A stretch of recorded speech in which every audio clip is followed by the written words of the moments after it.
हरे कृष्णा। मैं गौरांगी कृष्णदासी आज आपके लिए छोटी सी स्टोरी लेके आई हूँ जो कुछ इस प्रकार से है। एक गांव में एक किसान रहा करता था जो काफ़ी गरीब था और उसकी बहुत प्यारी सी उसकी पत्नी थी और वो काफ़ी मेहनती था। तो कुछ समय बाद उसको एक बहुत सुंदर सी बहुत प्यारी सी बेटी हुई जिसका किसान ने अपनी बेटी का नाम रखा राधा। राधा काफ़ी गुणवान और बहुत ही सुंदर थी और पति पत्नी दोनों मेहनत करके अपनी बेटी का लालन पालन कर रहे थे, बहुत अच्छे से लालन पालन कर रहे थे। लेकिन क्या हुआ कि सब कुछ बहुत अच्छा चल रहा था। कुछ दिन बाद क्या हुआ कि अचानक किसान की जो पत्नी थी बहुत बीमार हो गई। उसका नाम रूपा था। रूपा बीमार हो गई और वो खटिया पकड़ ली और बिस्तर पर पड़ने के बाद वो कभी उठ ना पाई। कुछ समय बाद उसकी मृत्यु हो गई। अब किसान बहुत दुखी हुआ कि आखिर हम इस छोटी सी, और उसकी बेटी उस समय ज़्यादा बड़ी नहीं थी, 6-7 महीने की ही थी। तो काफ़ी दुखी हो गया कि मैं कैसे अपनी बेटी का लालन पालन करूं, क्योंकि अगर मैं खेत दिखने जाता हूं तो मेरी बच्ची घर में अकेली रहेगी और अगर बच्ची को देखता हूं तो खेत का काम कौन करेगा। ऐसा किसान के मन में विचार आया। वो बहुत परेशान था। तो उसके रिश्तेदार आजू बाजू के पड़ोसियों ने उससे कहा कि तुम क्यों ना हो तुम दूसरी शादी कर लो, क्योंकि बच्ची काफ़ी छोटी है, आखिर कैसे पली रही है। तो किसान ने कहा कि मैं मैनेज करूँगा। लेकिन कुछ दिन बाद वो बहुत परेशान हो गया किसान। तो उसने बोला, सो विचार किया कि ठीक है, मैं किसी अच्छी लड़की से शादी कर लेता हूँ।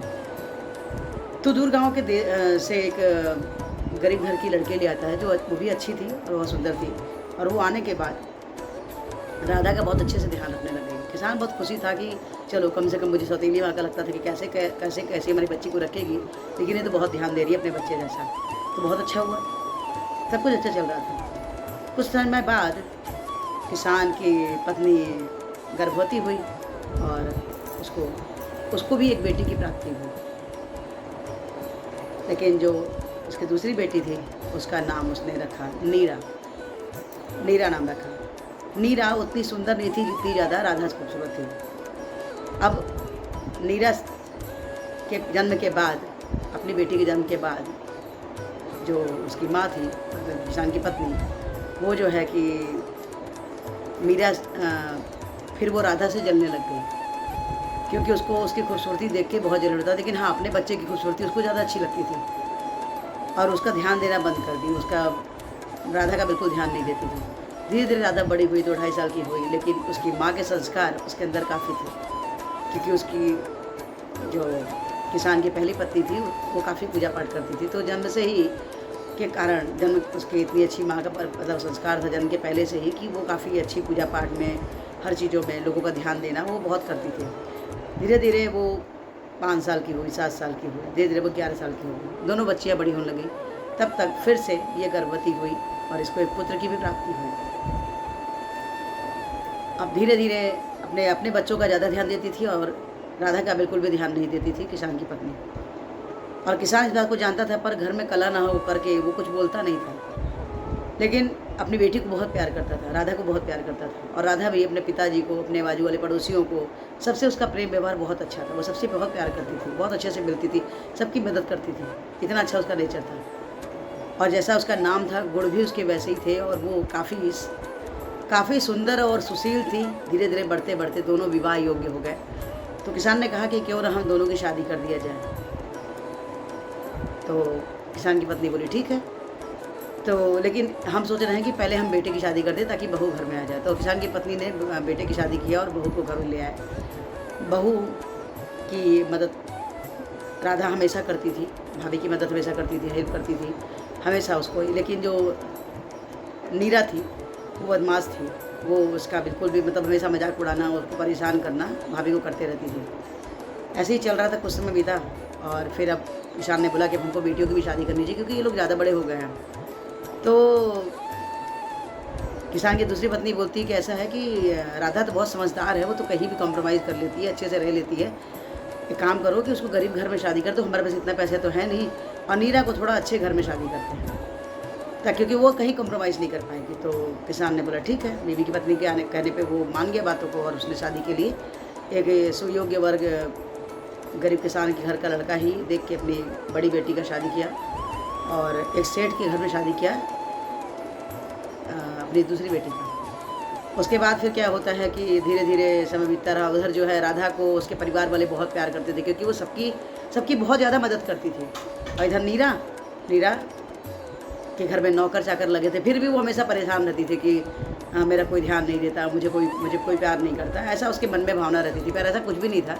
उसके परिवार वाले उसको प्यार करते थे, लेकिन वो उसका चाल चलन ऐसा था कि धीरे धीरे लोग उससे रुष्ट होने लग गए, गुस्सा होने लग गए। और इधर राधा जो है कृष्णा भक्ति में एकदम लीन, और घर में प्रसाद बनाना, कृष्णा की सेवा करना, पति की सेवा करना, सास ससुर की सेवा करना, बच्चों का ध्यान देना, आजू बाजू के पड़ोसियों का हेल्प करना, सब कुछ करती थी। बहुत अच्छा था। एक बार क्या हुआ कि नीरा ने अपने घर में कीर्तन रखा और पूरे गांव वालों को न्योता दिया, पर राधा को नहीं बुलाया। तो राधा के पड़ोसी ने बोला कि नीरा के यहाँ कीर्तन है, चलो चलो तुम भी चलो, तुम्हारी बहन है। तो बोलती मैं नहीं जा सकती, वो उसको बुरा लग जाएगा, मैं क्यों जाऊँ, मुझे बुलाई नहीं। तो बोलते पूजा पाठ कीर्तन के लिए किसी को बुलाने की जरूरत नहीं पड़ती, चलो। और वो उसके कहने में आके वो गई, और वहाँ जाने पे नीरा उसके ऊपर बहुत गुस्सा हुई कि तुमको कोई बुलाया नहीं था, तुम आई क्यों थी, तुमको नहीं आना था यहाँ पे। लेकिन वो बात का बुरा नहीं मानी, बोली चुपचाप एक किनारे बैठ जाओ और बीच में आने की ज़रूरत नहीं है। उसके बाद पूजा वूजा खत्म हुआ, कीर्तन खत्म हुआ, उसके बाद सबको प्रसाद दी, लेकिन राधा को बिल्कुल नहीं दी। और राधा को चिल्ला के डांट के और बल्कि भेज दी, कुछ भी नहीं दिया और उसको अपमानित करके भेज दिया। आज राधा बहुत दुखी थी, और जब घर जा रही थी रास्ते में जंगल पड़ता था, वो गई तो रास्ते में उसको एक साधु मिलते हैं जो काफ़ी बीमार वृद्ध रहते हैं। तो बोलते हैं बेटी हमको कुछ मेरी मदद कर दो, हमको वो नदी तक पहुंचा दो, मुझे नहाना है, मैं चल नहीं पा रहा हूँ। हीरा तो वैसे भी स्वभाव से राधा तो स्वभाव से बहुत अच्छी थी, वो गई और साधु जी की मदद की, और वो उनको स्नान ध्यान कराई, और उसके साधु जी को लाके फल वल तोड़ के दिया खाने के लिए। और उसके बाद राधा आगे बढ़ गई। जब थोड़ा आगे बढ़ती तो वहाँ एक वृद्ध महिला रहती है, वो भी बोलती है कि मेरी मदद कर दो, मैं बहुत परेशान हूँ, मेरे कंघी नहीं हो पा रही है। और उसकी उम्र करीब 90 साल की थी। नीरा ने उसकी भी मदद की, उसको भी नहला धुला के उसके कपड़े चेंज किए और उसको सब मतलब तैयार करके बिठा दी, और अब बूढ़ी अम्मा का भी सेवा करके अब वो घर पहुँचती है। अब वो दोनों कौन थे ये आपको आगे मालूम चलेगा। जब वो घर पहुँचती है तो देखती है कि उसका घर बदल गया, उसकी झोपड़ी नहीं रही। उसको आश्चर्य होता कि ऐसा कैसे हो गया, लेकिन आश्चर्य की बात नहीं है। राधा के समर्पण को देखते हुए कृष्णा ने उससे परीक्षा ली थी, और उसने साधु महाराज की और वृद्ध महिला जो कि राधा रानी स्वयं थी उसका परीक्षा लेने आई थी, और उसने ना नहीं बोला और उनका हेल्प किया। और कृष्णा ने उनकी मदद की, उनको गुण के साथ साथ इस भौतिक जगत के भी चीज़ दी गई, और राधा आज सुखी जीवन जी रही है, और कृष्णा कृपा से हरि कीर्तन भजन सब कुछ कर रही है। और उसने अपनी बहन को भी बुलाया और बताया कि स्वभाव को बदलना कितना अनिवार्य है। अब बाद में जो उसकी बहन नीरा है वो भी अपने स्वभाव की बदल के वो भी कृष्णा भक्ति में आगे लग गई। ऐसे होते हैं कृष्णा भक्त। ये स्टोरी आपको कैसी लगी? अच्छी लगी तो लाइक कीजिए, शेयर कीजिए, सब्सक्राइब कीजिए। और मेरी आपसे एक विनम्र प्रार्थना है कि आप हमारे आचार्य पूर्ववर्ती आचार्य हमें हरे कृष्ण मंत्र बोलने के लिए बोला है, करने के लिए बोला है, वो कुछ इस प्रकार से है। हरे कृष्ण कृष्ण कृष्ण हरे हरे, राम राम राम हरे हरे। हरे कृष्ण महामंत्र जबकि और कृष्णा के सबसे प्रिय बच्चे बन जाइए। एक माला जब के देखिए आपके जीवन में बदलाव आने चालू हो जाएंगे। तो 1 से 2, 2 से 4, 4 से 6, 6 से 8, 8 से 16 माला जैसे आप जपते हैं, आपके ऊपर कृष्णा की अहेतु की कृपा होनी चाहिए, इतनी विशेष कृपा।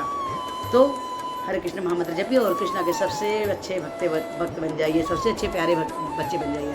हरे कृष्णा, राधे राधे।